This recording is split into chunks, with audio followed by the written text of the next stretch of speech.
Oi, pessoal, bem-vindos a mais uma exploração aqui no nosso espaço. Hoje a gente mergulha em como as narrativas, especialmente as religiosas, moldam a nossa realidade, sabe? Exatamente. E às vezes até restringem, né? Pois é. A nossa fonte para essa conversa é um texto chamado O Deus Controlador e a Liberdade da Magia do Caos, do Zair Almest. Um título forte já, de cara. Bastante. E a nossa ideia aqui é entender a crítica que ele faz a esse arquétipo do Deus controlador e, do outro lado, apresentar a visão da magia do caos que o texto vê como libertadora. Certo. Tem uma frase do Phil Heine que o Almist cita que eu acho que guia bem a gente. Acreditar é uma ferramenta. Duvidar é um ato de soberania. Vamos manter isso em mente. Boa. Essa frase é chave mesmo.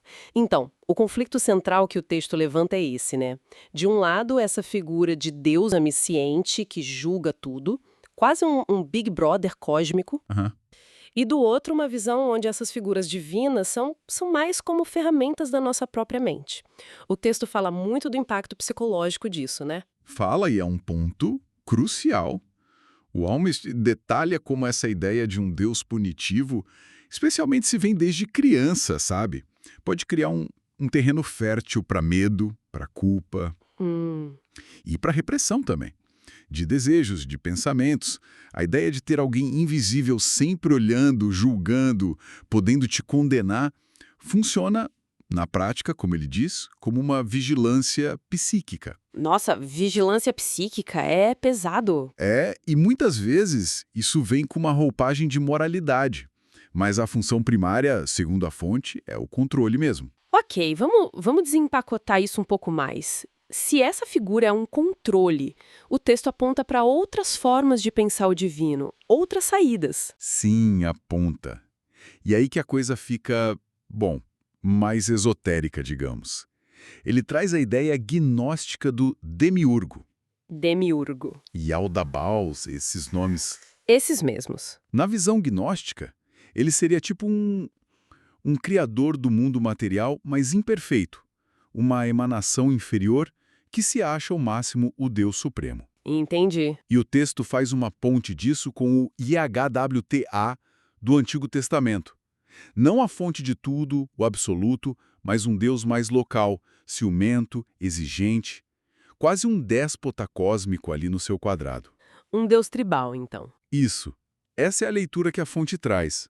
E cita o Peter J. Carroll, né, figura central na magia do caos, Sim, claro. que é bem direto ao falar que essa dinâmica de ter que adorar um Deus que te pune se você não o adora é lidar com um arquétipo doentio.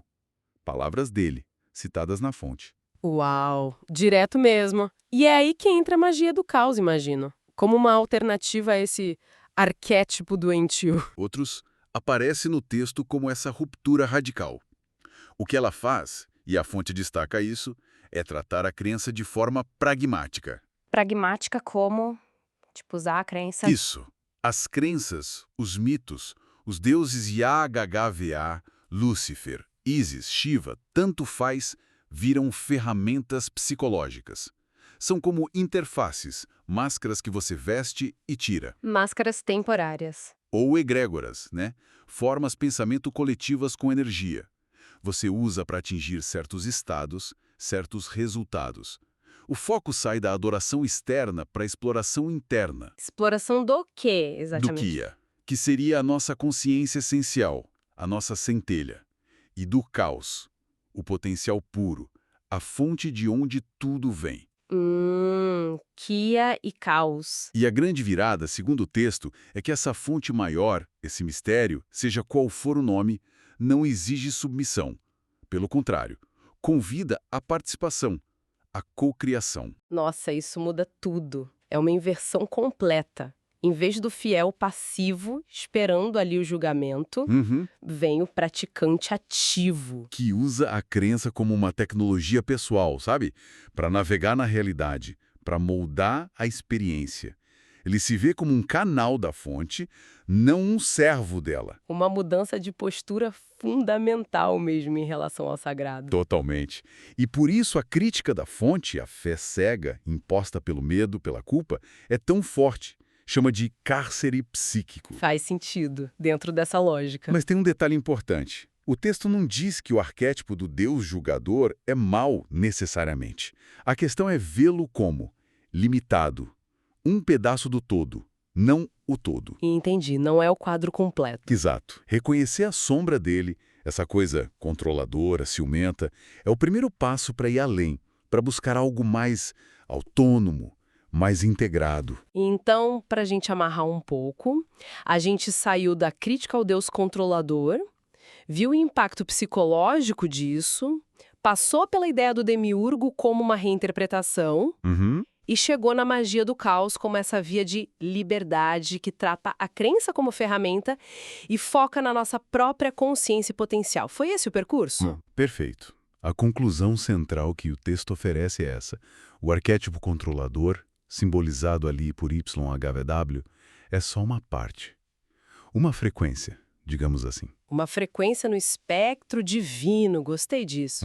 E a magia do caos seria um caminho para sintonizar outras frequências, para ir além desse dogma que limita, para se reconciliar com o mistério sem precisar ser um vassalo. Sabe? Mas explorando com vontade própria, com lucidez. E aquela ideia final do texto é muito forte, né? O divino não lá fora julgando, mas aqui dentro, imanente. Exatamente. Em ti, como ti, por ti. É transformador pensar assim. Com certeza. O que nos deixa talvez com uma provocação final, que vem direto dessa análise da fonte. Se essa força criadora do universo não é uma autoridade lá em cima mandando obedecer, Sim. mas sim uma presença aqui dentro, convidando a gente para criar junto.